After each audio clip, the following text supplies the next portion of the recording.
Si vous nous rejoignez sur France Culture, soyez les bienvenus. Place aux livres, comme tous les midis, place à tous les livres. Le Book Club poursuit sa réflexion sur les genres littéraires. Tenez, combien existe-t-il de genres littéraires ? 5, 8, 10, autant qu'on en invente ? Peut-être. Alors il y a évidemment les grands classiques, le genre narratif, théâtral, poétique, épistolaire, argumentatif. Et puis certains ont inventé une autre catégorie, la littérature populaire. Et je vous vois, certains, derrière vos transistors, faire la moue, froncer les sourcils.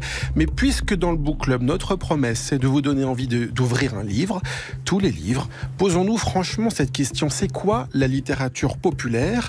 Un auteur ou une autrice populaire ? Eh bien, on va le demander à nos invités et on l'a demandé aux membres du Book Club. Je trouve cette question du rapport entre le nombre d'exemplaires vendus d'un livre et sa qualité littéraire, je la trouve très intéressante. C'est quoi une lecture populaire ? Avant tout, c'est une lecture et c'est ça qui compte. France Culture, le Book Club, Nicolas Herbeau. Les voix de Marguerite et de Célia, lectrices du Book Club, que l'on va retrouver au fil de l'émission. Bonjour Aurélie Vallogne. Bonjour Nicolas. Vous publiez avec beaucoup de succès depuis quelques années déjà différents romans, et voici le dernier, aux éditions Fayard, L'Envol, c'est son titre, qui résume peut-être votre parcours d'exilé de classe, comme vous pouvez le qualifier vous-même. Tout à fait, c'est mon roman, je dirais, le plus personnel, celui effectivement d'une trajectoire, d'une émancipation sociale. Et je raconte le fait d'avoir grandi en région parisienne, en cité HLM, et l'exil que cela peut être de trouver et de chercher sa place quand on doit s'arracher à son milieu, à ses parents, et ensuite trouver sa place dans la société, c'est pas toujours facile. Vous allez nous dire si vous avez trouvé votre place, et on va aussi essayer de comprendre comment vous en êtes arrivé jusqu'à ce livre. Vous allez dialoguer et échanger avec Michel Bussy. Bonjour. Bonjour. Merci beaucoup d'être avec nous. Vous aussi, vous vivez une sorte de conte de fées littéraire, car depuis près de 20 ans maintenant, vous enchaînez les best-sellers au point d'être devenu aujourd'hui un des auteurs les plus français, les plus lus. 12 millions de livres vendus depuis 2011, édités dans 37 pays. Est-ce que vous avez encore le vertige ? Non, ça va, voilà. Moi aussi, un peu comme Aurélie, je viens d'un milieu assez modeste, loin du milieu littéraire. Mais bon, j'ai réussi à, je pense, rester à peu près le même. J'espère, en tout cas, j'habite toujours au même endroit et je fréquente toujours les mêmes gens. Vous publiez en ce mois de mars un nouveau roman, 3 vies par semaine, aux éditions Les Presses de la Cité. Comment on vit ce rapport avec le public ? Ça va être l'un des fils rouges de notre émission. Savoir qu'à chaque fois qu'un livre paraît, vous êtes désormais attendu. Oui, enfin c'est avant tout un privilège. Il y a tellement d'auteurs qui écrivent un roman, qui ne savent pas s'ils vont en écrire un second, qui galèrent évidemment pour l'écrire, pour le faire éditer, pour le promouvoir, pour avoir un peu de papier, un peu d'invitation. Nous, on est des ultra privilégiés et bien sûr, il y a une attente terrible, mais c'est une attente qui est bénie, qui est accompagnée. Donc non, on est des privilégiés, une poignée de privilégiés dans des centaines de milliers d'écrivains en France. Vous aussi, Aurélie Vallogne, vous êtes privilégié ? Absolument, c'est sûr. Et c'est vrai que la relation qu'on peut avoir avec nos lecteurs, c'est une relation de grande fidélité. On est toujours surpris quand on arrive dans une librairie de voir waouh, autant de monde s'est déplacé, mais juste pour moi.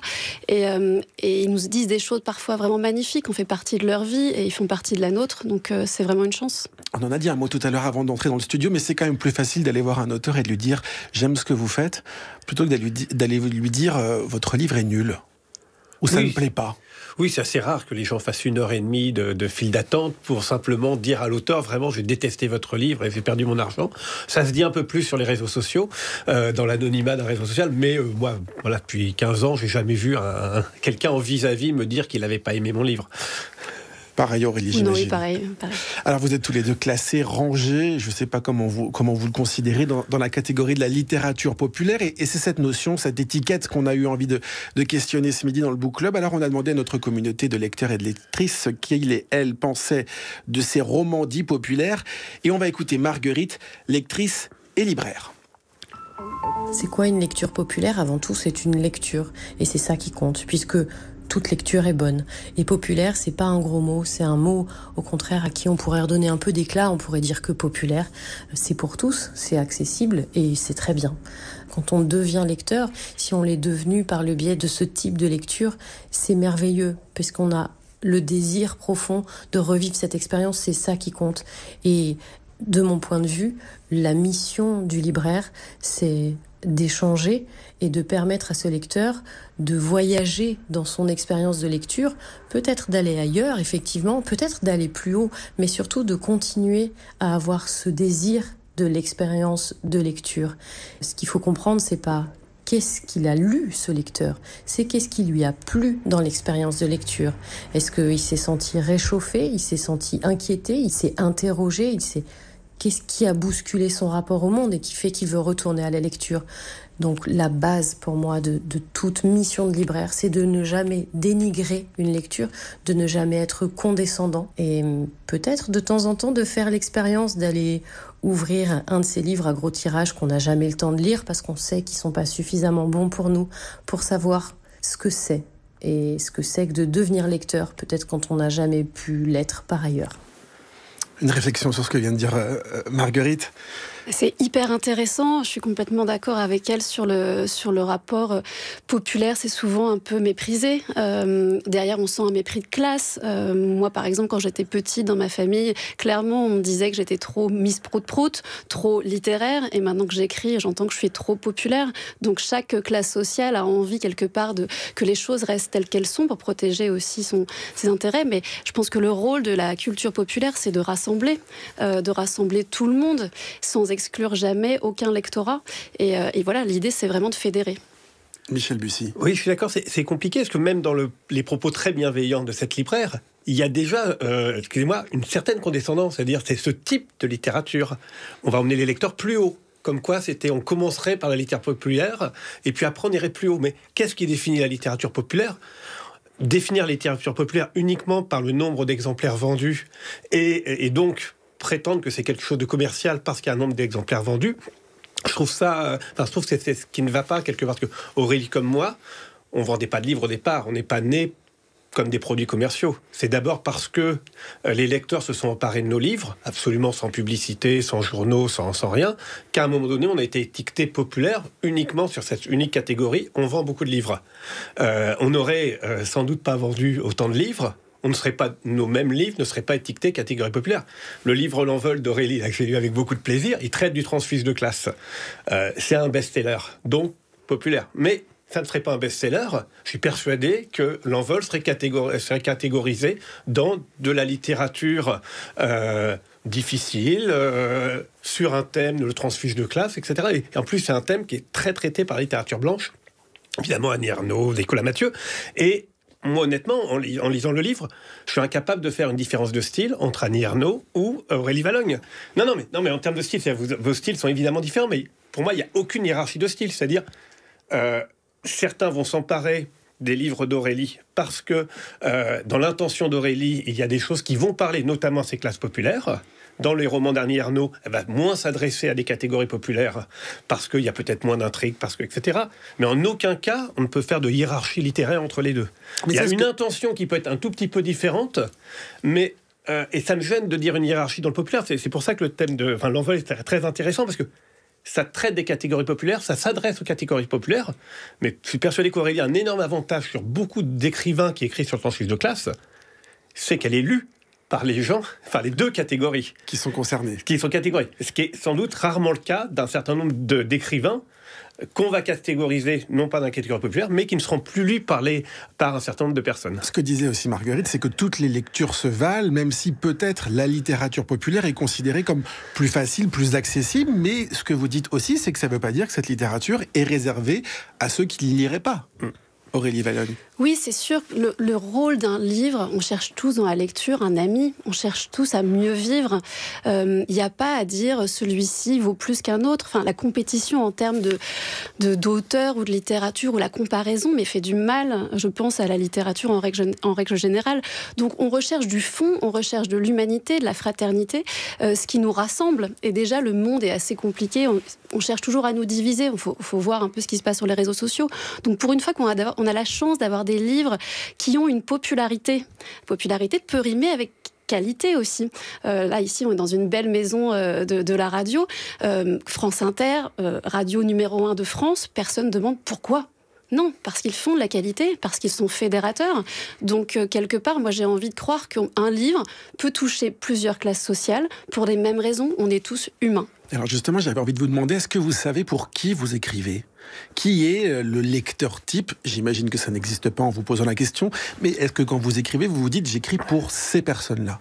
Non, en tout cas pas du tout. C'est vrai quand on écrit, on a une sorte d'instinct de se dire tiens, quand j'écris quelque chose de drôle, a priori les gens vont sourire, ou quelque chose de triste, les gens vont avoir la larme. Mais c'est cet instinct de ce que le lecteur va ressentir. Mais j'ai l'impression que tout écrivain, quel qu'il soit, même le plus polémique, le plus cynique des écrivains, va écrire quelque chose de cynique en disant là, je vais semer une colère, une révolte. Et donc il y a toujours ça. Donc je pense pas qu'on écrive particulièrement. Après, ce que sur la littérature populaire, c'est l'idée aussi que il n'y aurait pas une littérature commerciale, parce que Aurélie, comme moi, comme tout écrivain, il écrit de façon complètement artisanale et amateur. C'est ensuite que le produit devient un produit commercial. Mais la production, elle est la même. Parce que parfois, on fait la différence en disant la littérature populaire, c'est un peu le McDo, et la grande littérature, c'est le 5 étoiles ou le 3 étoiles. Sauf qu'à mon avis, la comparaison ne tient absolument pas, puisque dans les deux cas, on a un être humain qui écrit de façon artisanale son livre, et donc c'est comme si on comparait deux chefs cuisiniers qui prenaient les mêmes ingrédients, qui avaient le même temps et qui composaient deux plats. À aucun moment donné, on écrit moins vite, on y met moins d'énergie, moins de cœur qu'un écrivain. Voilà. On n'est pas en France dans le cas où il y aurait comme ça des gens qui se réuniraient autour d'une table pour composer un produit commercial. On écrit tous nos livres. Peut-être sur cette thématique-là, le seul reproche qu'on peut vous faire, c'est d'en publier souvent, d'avoir des livres qui reviennent régulièrement, quasiment un par an. Et ça, c'est peut-être le seul reproche qu'on peut vous faire ? Aurélie Valagne. Ça pourrait être un reproche. Après, en vrai, moi, je déborde de créativité depuis toute petite et je ne savais pas quoi en faire de cette créativité-là. Donc finalement, maintenant, je sais que je peux la mettre au service aussi d'autres, de se dire, je raconte des histoires qui partent d'injustice, qui viennent toucher d'autres personnes. Et effectivement, je ne m'économise pas du tout. Pendant plus de 9 mois, je ne sors pas de ma grotte, je ne fais que ça. Je relis à voix haute. Chaque mot est pesé, je ne laisse rien au hasard. Je l'accompagne après aussi quand je vais le lire dans la version audio. Donc il y a un vrai accompagnement. Enfin, c'est même pour moi un épanouissement littéraire. Et si je faisais plus rien, si j'écrivais pas, mais je serais, oui, moitié moins vivante. Ils sont difficiles, ces 9 mois à vivre ? Non, c'est pas difficile du tout. C'est une vraie plongée presque intimiste, pas loin de l'égoïsme aussi, de se dire je vais en apprendre beaucoup sur moi et sur les autres. Et parfois on rentre dans des situations presque de transe où quand on se relit, on dit « Oh là là, je ne savais pas que je savais ça, que j'avais mis des mots comme ça dessus. » Donc non, ça ne peut pas être de la souffrance. La vraie souffrance, c'est de ne pas aimer son travail et de se lever, de devoir y aller quand même pour payer son loyer. Michel Bussy. Ouais, sur la régularité, je sais pas, c'est un peu comme Aurélie. Moi, j'étais publié, plus tard, j'avais 40 ans, donc j'avais 30 ans de créativité derrière moi. J'ai encore plein d'histoires dans mes, tu vois. Et puis parfois, j'écris plus qu'un livre par an, parfois moins, mais il y a encore cette créativité. Enfin, quand on parle Simenon, il a dû écrire 400 livres, et je pense qu'aujourd'hui, tout le monde reconnaît que c'est un génie de la littérature. Donc, je pense qu'il n'y a pas de règle. Il y a eu j'étais surpris, il y a eu des prix Goncourt qui avaient dit qu'il avait écrit son prix Goncourt en moins de 28 jours. Bon, donc toute la créativité est possible. On peut écrire un livre en 15 jours, comme l'écrire en 10 ans, et je ne pense pas que l'art est lié à un temps passé précisément. Après, une nouvelle fois, c'est vrai qu'on peut peut-être critiquer, encore faire une différence entre quand on devient un écrivain populaire ou un écrivain connu. Effectivement, il y a quelque chose de bankable qui fait que clairement, il y a un rendez-vous et il y a un process de création. Mais c'est après, c'est pas au moment où on écrit, en tout cas. Oui, c'est ça. Ça, c'est quelque chose qui vous échappe, en quelque sorte. Alors, ce qui est intéressant, c'est de revenir aussi sur votre parcours. Michel Bussy, vous avez commencé à publier vos romans chez un tout petit éditeur de Fécamp, si je dis pas de bêtises. Vous étiez professeur de géographie à l'université de Rouen. Et puis, 2011, les Nymphéas Noirs, et là ça explose. Il y a des prix, donc le prix Polar Michel Lebrun, le Grand Prix Gustave Flaubert, et vous devenez un éditeur très populaire au sens premier du terme. Et puis ensuite, est-ce que vous avez l'impression qu'on vous a collé cette étiquette de populaire et que du coup, aujourd'hui, c'est difficile de vous en débarrasser, ou alors vous avez même pas envie de vous en débarrasser? Non, moi, j'ai aucune envie de m'en débarrasser. En plus, on va pas se plaindre, on est invité dans tous les médias, voilà, et je comprends que certains auteurs se disent encore eux, et faites-nous un peu de place, et voilà, on est ultra privilégiés là-dessus. Donc, et c'est peut-être là le fait qu'est le problème, et peut-être qu'il faut aussi inviter d'autres personnes. On est tous dans des maisons d'édition, on connaît des collègues écrivains écrivains qui ont du mal effectivement à faire connaître leurs livres mais c'est pas de notre fait, c'est le fait évidemment des médias qui parlent toujours des mêmes personnes, etc. Voilà. Alors après, le book club, il y a une grande variété dans le book club. Et jamais je reprocherais évidemment aux médias d'inviter des auteurs inconnus pour les faire connaître, c'est nécessaire et utile. Après, sur l'idée de la popularité, oui, c'est amusant, comme dit un peu Aurélie, quand on débarque, on est adulé parce qu'on est celui que personne ne connaît. On se dit, c'est pas si mal ce qu'il écrit, tu devrais lire, etc. C'est original. Et puis une fois effectivement qu'on devient très connu, commencent un peu les critiques en disant, finalement, c'est pas si terrible, ou pourquoi ils vont alors que... voilà, donc, mais c'est le jeu aussi de la critique à partir du moment où on se place en haut. Et non, je trouve que c'est pas si gênant. En tout cas, moi, par exemple, quand on va sur les réseaux sociaux, il y a toujours des critiques, beaucoup plus. Pour tout le monde. Bon, j'avoue quand on écrit un livre, une bonne critique, une critique avec quelqu'un qui dit « j'ai adoré votre livre, j'ai vraiment aimé », va chasser toutes les mauvaises. Parce que quelque part, on se dit quelqu'un qui n'a pas rencontré mon livre, c'est pas grave, il n'y a pas de souci. Par contre, au moins, j'ai écrit ce livre pour cette personne qui l'a aimé. Oui, je suis complètement d'accord et tout ça rebondit d'ailleurs sur la question de tout à l'heure, pour qui on écrit. Moi, j'écris d'abord pour moi, ça c'est évident, il y a une question vitale, essentielle que je me pose et par l'écriture, je vais ressortir différente de ce processus dans le livre. Et derrière, c'est sûr qu'on a envie que quelqu'un s'en empare. Quand on écrit un livre en pensant à des collégiens et que derrière, ils sont lus dans les collèges, les profs s'en emparent et que derrière, ça réveille des choses chez eux, on sait pour qui, pourquoi et comment on écrit. Donc effectivement, cette partie de popularité, évidemment, c'est un cadeau. Vous allez nous raconter dans un instant, Aurélie Valognes, comment vous en êtes arrivé à écrire ce nouveau roman, L'Envol, et ce qu'il raconte dedans, évidemment, parce qu'on a parlé de la publicité, de la communication, évidemment, du bouche à oreille, aussi du travail des libraires, mais ce qui fait surtout qu'un livre rencontre son public, c'est ce qui est écrit sur les pages de ce livre. Michel Bussy, vous, dans votre nouveau roman, 3 vies par semaine, on est dans la vallée de la Meuse, au cœur des Ardennes, on va à Charleville-Mézières, chez Rimbaud, et on retrouve une bonne partie de toutes vos intrigues depuis que vous écrivez dans l'espace qui n'est pas l'espace parisien, si je puis dire, qui est un espace autre, qui est celui des régions françaises, votre Normandie natale, bien sûr. Est-ce que ça, par exemple, vous êtes dit, c'est une caractéristique pour plaire au plus grand nombre, ou est-ce que ça s'est imposé à vous ? Enfin, c'est sûr que c'était pas une caractéristique pour plaire au plus grand nombre. Le premier roman, Normandie, par exemple, mon premier gros succès, c'est Un avion sans aile. Ça se passe en partie à Dieppe. Bon, c'est celui qui a été traduit en 37 langues. Bon, jamais quand j'ai écrit en me disant, tiens, je vais mettre mon roman à Dieppe, dans le quartier du Pollet, je me suis dit, il y a des Coréens et des Brésiliens et des Russes qui vont lire ça. Je me suis dit, ça va intéresser uniquement les Dieppois et encore ceux qui habitent le Pollet. Donc, bien entendu, on calcule pas ce genre de choses quand on écrit, encore moins quand on écrit un premier roman. Aurélie Valognes. On arrive dans L'Envol. L'Envol, c'est l'un des livres qui est peut-être le plus proche de ce que vous avez vécu. Oui. Vous dites que vous avez mis du temps, en tout cas que vous avez pris le temps avant d'écrire quelque chose de si personnel, même s'il y a beaucoup de fiction.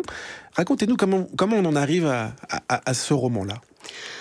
C'est un long chemin. Effectivement, moi, je suis toujours plus projetée vers l'avenir. Et celui-ci, c'est la première fois où je me retourne sur plus de 20 ans, si c'est pas 30 ans, si c'est pas 40 ans, de petites injustices que j'ai pu vivre, de violence de classe, quand je commence l'école et que j'ai la chance de pouvoir plutôt bien y réussir et ensuite faire une école préparatoire, une grande école, ensuite une grande école, etc. On se prend dans la figure plein de choses et on se dit mais non, c'est moi qui suis parano, personne ne pourrait vouloir être aussi méprisant et méchant. Et tout ça nous sépare de son milieu d'origine. Donc c'est vrai que ça a été j'ai fait ce bilan suite à une question d'un journaliste qui s'appelle Adrien Nazelli, qui a écrit un livre qui s'appelle « Et tes parents, ils font quoi ?» et dans lequel il a demandé mon témoignage et celui de ma mère. Et il disait, pour la première fois, je veux récolter la parole de ces parents qui ont vu leurs enfants leur échapper. Cette déchirure de classe et comment eux l'ont vécu. Parce que les enfants ont toujours le micro, et c'est encore le cas aujourd'hui, mais les parents non. Et en lisant le livre d'Adrien Nazelli, je me suis rendu compte de la violence de classe qui existait et qui était perçue aussi par mes parents et par tous ces parents-là. Et j'ai voulu donner la parole à la fille qui a son propre moteur et sa vérité, mais aussi à la mère qui, elle, voit sa fille lui échapper, elle ne peut plus l'aider. dès la 5e, elle a arrêté l'école, et elle est incapable de l'aider. Et j'avais vraiment envie de ne pas juger, de raconter ces deux vérités sans jamais prendre parti, toujours en restant dans une sincérité et une justesse. Et c'est cette partie-là, notamment, d'une forme nouvelle que j'ai créée, qui a été longue à accoucher parce que j'avais jamais lu. Il y a un double jeu, on rentre par un chapitre et dans ce chapitre, on va entendre successivement la voix de la mère et de la fille qui nous racontent leur histoire commune, mais qu'elles n'ont pas vécu de la même manière. C'est incroyable de se dire que ça part d'une simple question que vous ne vous étiez certainement pas posée avant, et qu'on en arrive presque à quelque chose d'autre qu'un roman. Michel Bussy, vous en parliez tout à l'heure, cette idée de transfuge de classe, d'analyse aussi sur la vie qu'on a eue par rapport à celle de nos parents, ça vous a intéressé, j'imagine? Oui, complètement. Moi, c'est un peu le même parcours, peut-être, enfin, pas avoir grandi en HLM, mais c'est la même chose, c'est-à-dire personne dans le monde de l'édition, être un peu le seul qui lit, le seul qui va comme ça réussir. Même si j'ai pas suivi le même parcours, et j'ai été à l'université, pas les grandes écoles, donc l'université, c'est un formidable creuset, justement, social qui évite sans doute en grande partie cette confrontation de classe, parce que voilà, heureusement ça change un petit peu, mais enfin l'université c'est quand même c'est plus populaire. J'ai été prof d'université, donc je fais ma pub pour l'université. Les étudiants, allez à l'université si vous voulez pas vivre ça, c'est très bien, on réussit aussi en passant par l'université, et on a sans doute pas effectivement ce corporatisme et cette compétition qu'on a dans les grandes écoles et dans les prépas. Alors sur le livre, ça peut dire aussi quelque chose sur la littérature populaire. La forme du livre d'Aurélie, elle est originale. Et souvent, j'ai remarqué que dans la littérature populaire, il y a aussi un affranchissement des règles. Il y a une originalité sur la forme, sur le style, moi, je viens du roman policier. Les romans policiers, souvent populaires, sont des auteurs qui travaillent beaucoup la forme. Des Agatha Christie, etc., étaient des gens qui faisaient pratiquement des exercices de style. Et c'est peut-être souvent ça qui crée une rupture avec la littérature un peu classique, un peu traditionnel, avec des critiques qui attendent la littérature classique. Et on a peut-être un petit peu de mal, en France, à classer ces audaces et stylistiques et de forme, comme si la littérature était quelque chose de sacré auquel il ne fallait pas toucher. Et je trouve ça un peu dommage, parce que ça serait intéressant de prendre la littérature populaire et de voir ces auteurs populaires, ce qu'ils ont apporté sur la forme et sur le style ou la manière de raconter. Et voilà, moi je suis persuadé qu'Aurélie s'est dit, je ne vais pas la raconter, mon transfuge de face, comme le fait Nicolas Mathieu, comme le fait Édouard Louis et d'autres. Je vais trouver ma voix, et cette voix, c'est une voix originale. Après, on n'aime pas le roman, on n'aime pas le style, mais en tout cas, on doit obligé de reconnaître que c'est une prise de risque dans la forme. La forme, c'est aussi celle d'une fiction, évidemment, d'un roman. Et vous dites, parce que l'idée, c'était de ne pas raconter simplement votre histoire, mais une sorte d'histoire collective de toutes celles et tous ceux qui ont réussi à gravir l'échelle sociale. Exactement. Je voulais que ces deux personnages soient plus grands et que ça nous dépasse. En fait, ce livre-là, c'est aussi l'histoire donc de ma mère et de moi. Et ce livre existera encore après nous, mais je voulais que la petite Lily représente toutes les Lily, une qui peut être née au Cap-Vert, une qui peut être venue d'Algérie. C'est pas forcément une Lily qui a grandi en cité HLM, c'est toutes les Lily. Et derrière, on a aussi une maman, donc là Gabrielle, qui n'a pas d'ambition grande pour sa fille, mais qui fait tout pour qu'elle réussisse. Et donc c'est plus que ma simple mère, c'est toutes ces mères-là qui se sont sacrifiées et à qui on donne jamais de médaille. C'est amusant ce que vous dites, ce livre va rester après nous. Ça fait partie de la réflexion de Célia, notre lectrice membre du Book Club. On va écouter ce qu'elle nous dit. Je trouve cette question du rapport entre la popularité, ou en tout cas le nombre d'exemplaires vendus d'un livre, et sa qualité littéraire particulière, je la trouve très intéressante. Après, cette question, elle m'interroge également régulièrement de savoir ce qui restera de cette littérature contemporaine, de ces phénomènes éditoriaux, parce que la plupart de nos classiques aujourd'hui sont considérés comme difficiles à lire, ou en tout cas moins faciles d'accès, alors que c'était des phénomènes littéraires souvent très populaires à l'époque de leur parution, et également snobés d'une manière relativement similaire.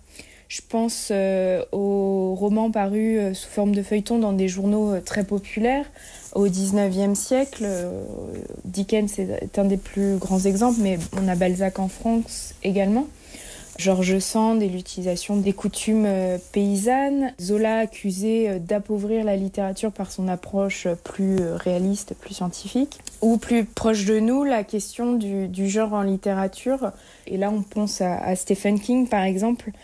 Est-ce que ça veut dire que ces phénomènes littéraires sont nos futurs classiques. Et du coup, est-ce qu'ils seront considérés comme difficiles à lire plus tard ? Auquel cas, est-ce que cette difficulté est une simple question de langue utilisée qui continue de vivre, parce que la langue est un outil vivant et la langue de demain n'est pas celle d'aujourd'hui? Ou alors, ça veut dire qu'on parle plus généralement d'une simplification, voire d'un appauvrissement ou d'une standardisation de la littérature?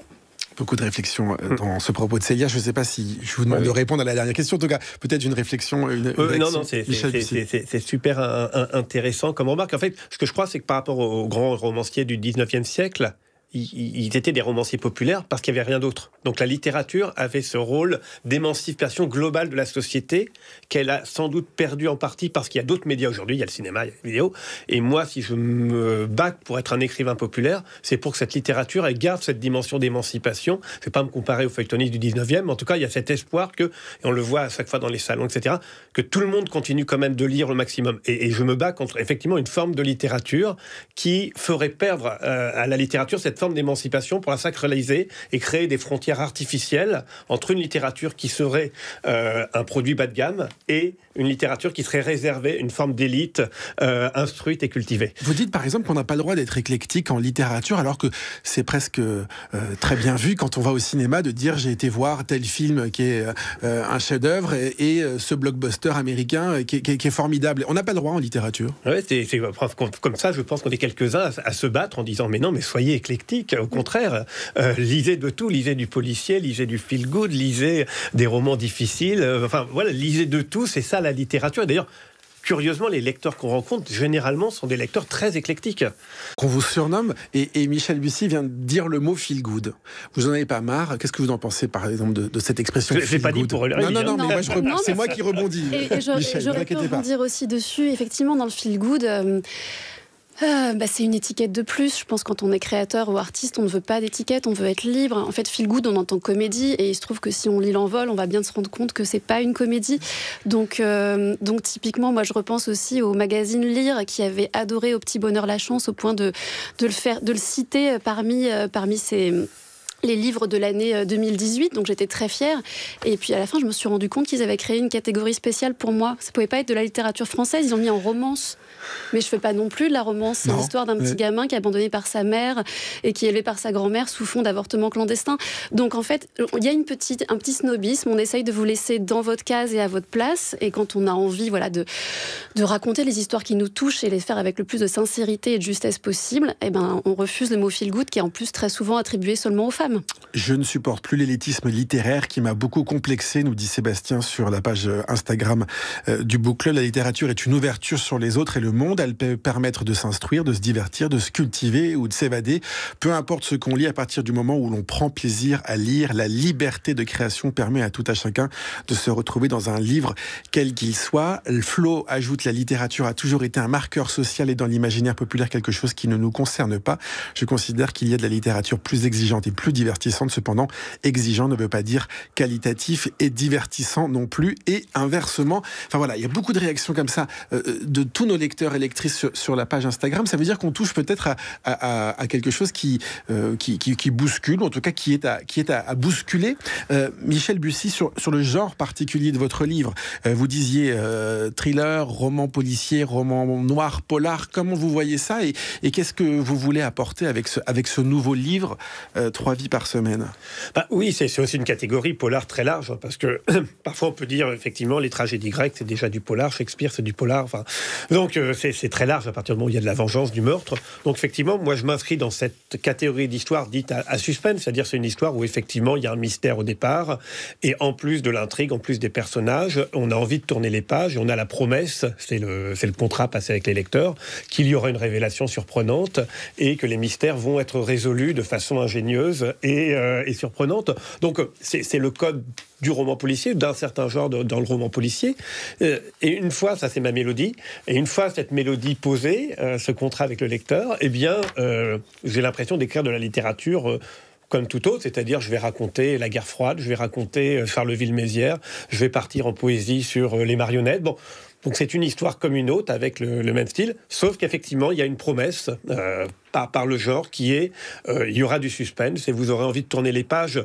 Pas seulement parce que l'histoire va vous plaire, mais aussi parce qu'il y a des codes, ces fameux cliffhangers, etc., qui font que un mystère en entraîne l'autre. Et j'adore ce genre-là, mais c'est ce dont on parlait tout à l'heure, c'est aussi quelque chose de... On est sur la forme. On accepte ou pas cette forme. Certains adorent cette forme de chapitre court qu'on ne peut pas s'arrêter de lire. D'autres ne supportent pas. Enfin, il y a plus de gens qui adorent que de gens qui ne supportent pas, mais je comprends aussi qu'on puisse ne pas aimer être aussi pris par la main, parce que c'est aussi une façon de prendre le lecteur par la main et de lui dire « Ah, je t'emmène au bord du précipice, et là, hop, je te lâche pas. » Bon, il faut aimer ce côté-là. Et il y a effectivement des lecteurs qui préfèrent être... qui n'aiment pas être manipulés. Alors, pour donner quand même un petit indice sur l'intrigue, Michel Bussy, on est donc dans les Ardennes du jeune Rimbaud, où est née aussi la victime de votre roman, le dénommé Renaud Duval, qui est né à Charleville-Mézières. Et on va retrouver le cadavre avec sur lui ses papiers et 3 permis de conduire au nom de 3 conducteurs différents. Et là, c'est le début de l'intrigue. Qui sont ces 3 personnes? Est-ce que c'est la même personne? Est-ce que ce sont des triplés? Est-ce que ce sont de faux papiers? On se rend très vite compte que non. Et ensuite, on est embarqué dans votre roman et on va un peu partout. Quand notre lecteur disait on découvre des endroits aussi, c'est vrai que vous nous emmenez ailleurs. Oui, moi je suis...